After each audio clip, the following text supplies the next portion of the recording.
Bismillahirrahmanirrahim. Assalamualaikum warahmatullahi wabarakatuh. Baiklah, pada kesempatan kali ini akan dijelaskan mengenai salah satu topik dalam matematika dasar 2A, yakni tentang penyelesaian persamaan diferensial. Sebagai latar belakang, persamaan diferensial ini merupakan suatu kajian yang sangat sering kita jumpai dalam berbagai aplikasi. Beberapa di antaranya yakni dinamika pertumbuhan eksponensial suatu populasi, konsep gerak dalam fisika dan engineering, dan yang teranyar saat ini pemodelan epidemi COVID-19. Karena luasnya persamaan diferensial ini kajiannya ya, maka dalam video ini hanya dibahas untuk kasus persamaan diferensial biasa yang melibatkan satu variabel bebas saja. Jadi bisa jadi variabel bebas yang dimaksud adalah X, bisa jadi variabel bebas T. Lebih lanjut, metode yang digunakan dalam menyelesaikan persamaan diferensial ini adalah metode pemisahan variabel. Jadi kita juga nantinya akan menggunakan metode dekomposisi pecahan parsial sebagai alat bantu. Terakhir, metode pemisahan variabel ini akan digunakan untuk menyelesaikan persamaan diferensial yang dilengkapi dengan nilai awal.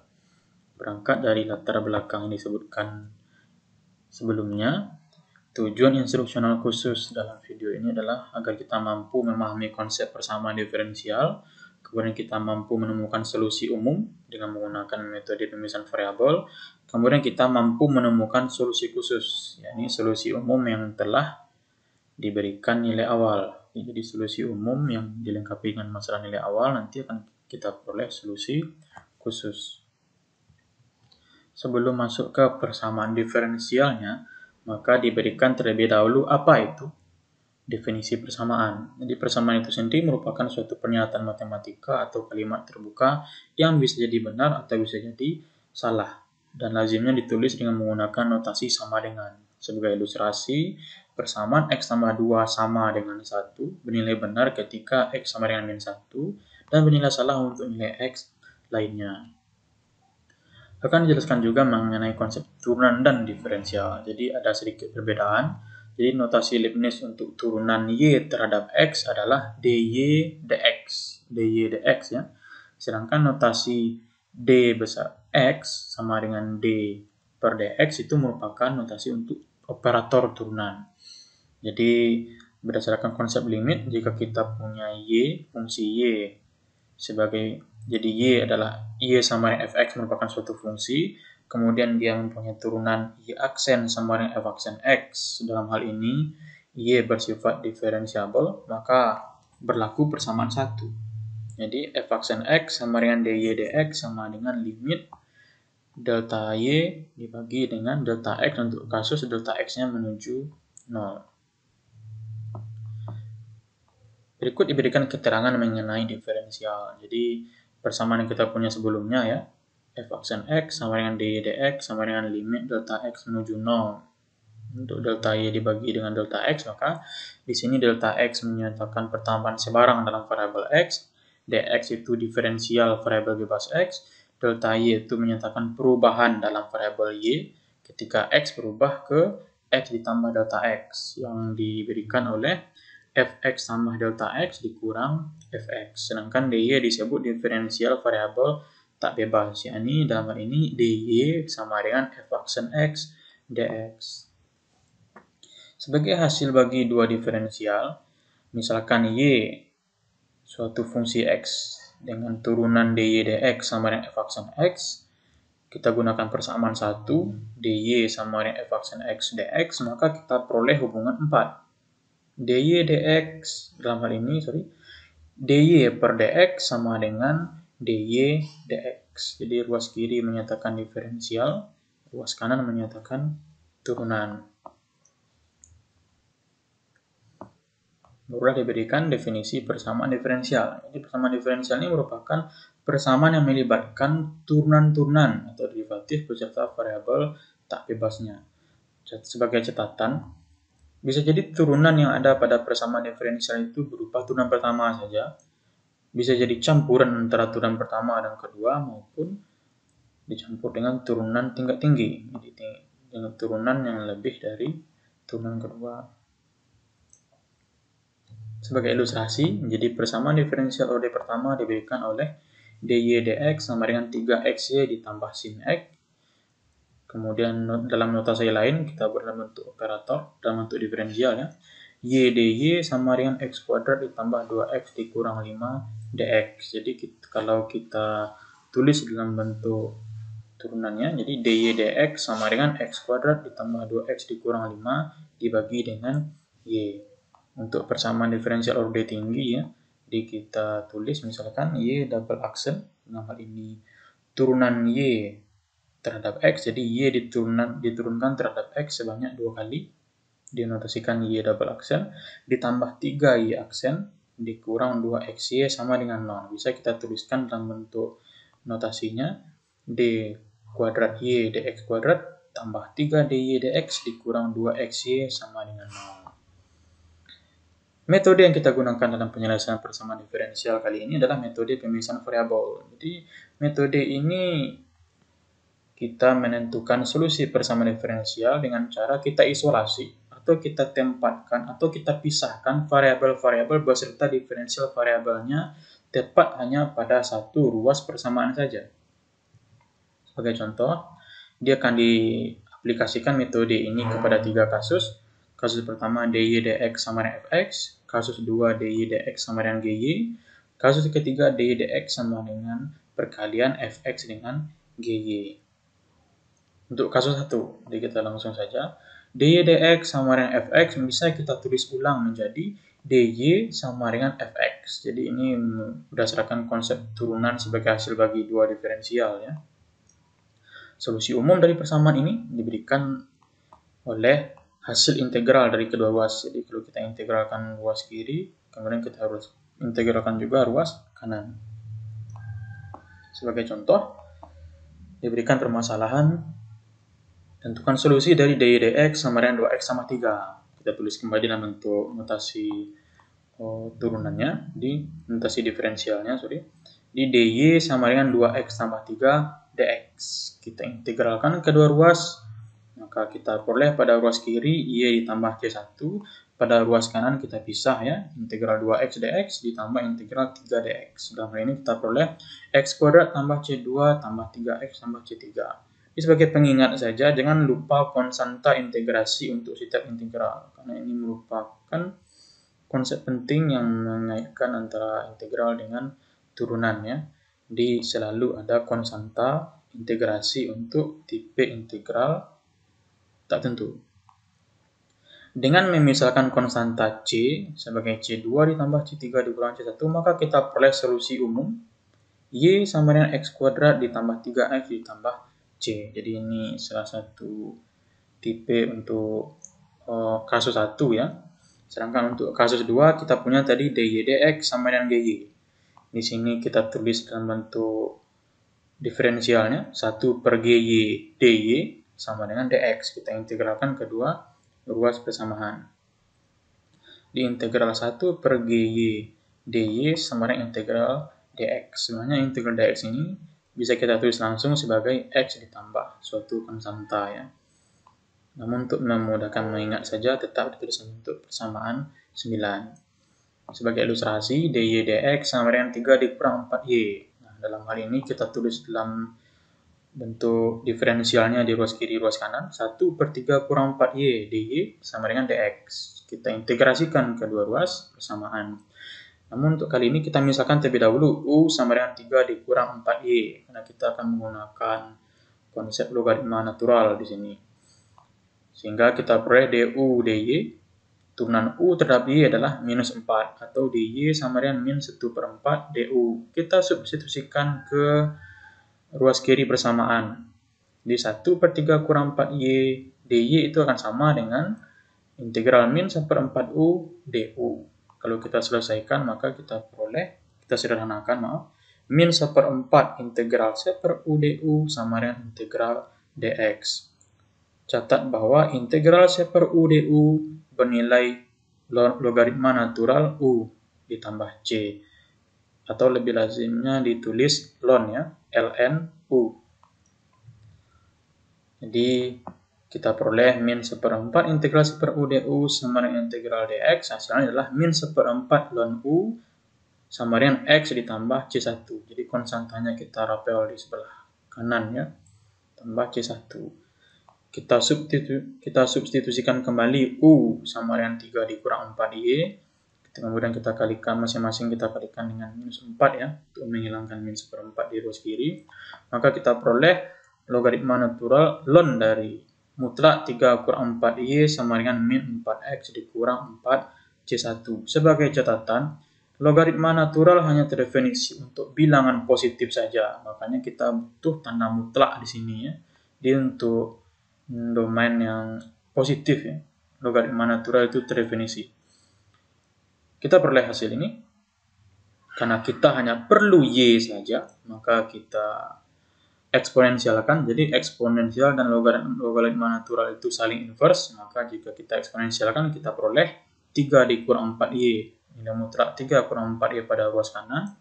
Pada ruas kiri kita peroleh perkalian eksponensial dari eksponensial minus 4X dengan eksponensial minus 4 dikali C1. Berdasarkan sifat tanda nilai mutlak, jadi tanda nilai mutlak itu akan hilang jika kita gunakan konsep plus minus ini. Jadi kita tarik tanda nilai mutlaknya, maka pada ruas kanan persamaan ada tanda plus minusnya. Dalam hal ini kita pasangkan dengan eksponen minus 4C1, kita misalkan plus minus eksponen minus 4C1 ini sebagai konstanta baru. Jadi eksponen ini adalah bilangan Euler, dia konstanta ya. Jika dia dipangkatkan dengan konstanta lain, maka kita bisa menganggap dia juga suatu konstanta. Sehingga kita susun ulang, kita peroleh Y sama dengan 3 dikurang C dikali eksponen minus 4X. Semuanya dibagi dengan 4. Ini adalah solusi umum untuk tipe kasus kedua. Dan ini untuk tipe 1. Untuk tipe 2 itu kita buat dy dx sama dengan perkalian dari fungsi Y. Ada 2 di sini. Jadi Y dikurang 1, Y dikurang 2. Nah, disinilah baru kita gunakan metode dekomposisi pecahan parsial. Jadi, dalam bentuk operator diferensialnya, kita bisa menuliskan 1 per Y kurang 1 dikali Y kurang 2 dy sama dengan dx. Kita integralkan kedua ruas. Nah, di sini kita uraikan terlebih dahulu. Integran di ruas kiri. Jadi di sini tidak susah, 1 per Y kurang 1 dikali Y dikurang 2 kita buat sebagai penjumlahan pecahan A per Y kurang 1 dengan pecahan A B per Y dikurang 2. Jadi kita sederhanakan yang di ruas kanan. Kita evaluasi nilainya. Jadi A dikali Y kurang 2 tambah B dikali Y kurang 1 dengan penyebutnya Y kurang 1 dikali Y dikurang 2. Perhatikan bahwa penyebut pada ruas kanan dan ruas kiri persamaan sudah sama. Ini berarti pembilangnya juga harus sama. Dalam hal ini di ruas kiri kita bisa menuliskan 0 dikali Y ditambah 1. Sehingga bisa kita deduksi langsung A ditambah B mesti bernilai 0. Dan min 2A dikurang B mesti bernilai 1. Sehingga jika kita selesaikan dua persama ini, kita peroleh nilai A-nya adalah min 1, nilai B-nya adalah 1. Sehingga dekomposisi pecahan parsial untuk 1 per Y kurang 1 dikali Y kurang 2 diberikan oleh minus 1 per Y kurang 1 ditambah 1 per Y kurang 2. Jadi persoalan kita sekarang itu dapat ditulis seperti ini ya. Dengan menggunakan konsep logaritma natural, kita misalkan U sama dengan Y kurang 1 dan V sama dengan Y kurang 2. Sehingga jelas bahwa DU sama dengan DY dan DV sama dengan DY. Akibatnya, hasil integral itu kita diperoleh minus logaritma natural U minus ln U ditambah ln V ditambah C1 sama dengan X ditambah C2. Konstantanya kita susun pada ruas kanan saja. Di sini melibatkan pengurangan dua logaritma natural. Jadi sama dengan sifat logaritma ya. Jadi pengurangan dua logaritma itu bisa kita tulis dalam bentuk satu logaritma saja dengan logaritma terhadap pecahan. Jadi dalam hal ini ln dari mutlak Y kurang 2 dikurang ln dari mutlak Y kurang 1 itu akan sama dengan ln dari mutlak Y kurang 2 per Y kurang 1. Hasilnya akan sama dengan X tambah C3. Senada dengan hasil sebelumnya, kita hanya butuh Y saja, maka kita eksponensialkan kedua ruas. Kita peroleh nilai mutlak Y kurang 2 per Y kurang 1 sama dengan eksponen C3 dikali eksponen X.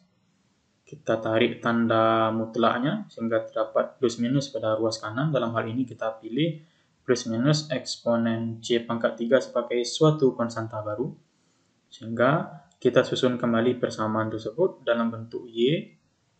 Kemudian kita bagi ruas kiri, ruas kanan bersamaan dengan ini. Sehingga solusi umum dari persamaan diperoleh dalam bentuk Y sama dengan 2 dikurang C dikali eksponen X per 1 dikurang C dikali eksponen X.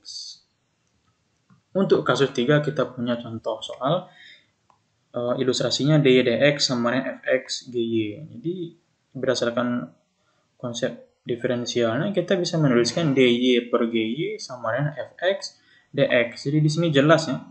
Jadi kita mengelompokkannya, di sebelah kiri hanya memuat y saja, di sebelah kanan hanya memuat x saja. Di sini yang jelasnya walaupun di kasus 1 dan kasus 2 memang seperti ini adanya gitu. Selanjutnya solusi umum dari persamaan 7 tentu kita peroleh dengan mengintegralkan masing-masing ruas persamaan. Langsung saja ke ilustrasi soalnya. Misalkan kita punya soal dy dx sama dengan y tambah 2 dibagi dengan x. Kita susun kembali berdasarkan diferensialnya, diperoleh 1 per y tambah 2 dy sama dengan 1 per x dx. Kita integralkan kedua ruas. Kita misalkan terlebih dahulu w sama dengan y tambah 2, maka kita peroleh dw sama dengan dy. Sehingga persoalan kita menjadi integral 1 per w dw sama dengan integral 1 per x dx. Konsepnya tetap sama ya, jadi kita gunakan konsep logaritma natural. Kemudian kita substitusikan kembali w sama dengan y tambah 2. Kemudian kita pindah ruas, masing-masing ruas kita kurangkan dengan ln logaritma natural x. Jadi di sebelah kanan hilang logaritma natural x-nya. Kemudian C1-nya kita pindahkan ke ruas kanan. Jadi kita ketemu lagi dengan pengurangan dua logaritma. Senada dengan hasil sebelumnya, kita peroleh logaritma natural mutlak y tambah 2 per x sama dengan C3.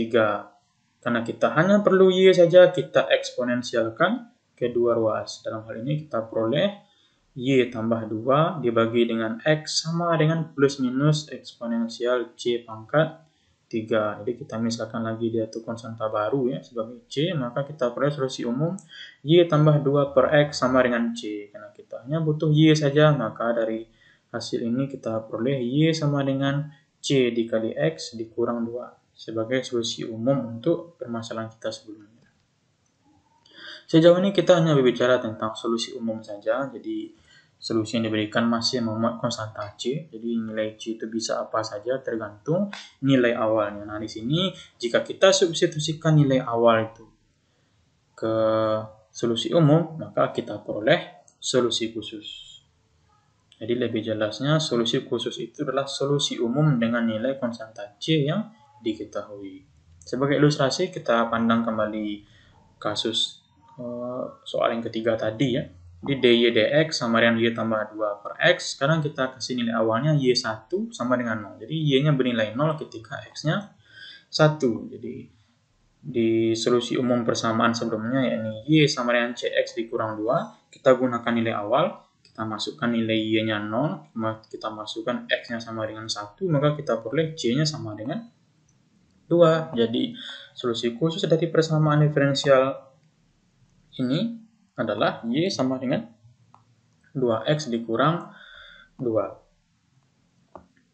Baiklah, sampai di sini pembahasan mengenai penyelesaian persamaan diferensial ya. Di sebagai ilustrasi saja, silakan bagi yang ingin berkomentar, silakan diposting di bawah ya. Terima kasih sudah meluangkan waktu untuk menonton. Jadi selamat belajar. Assalamualaikum warahmatullahi wabarakatuh.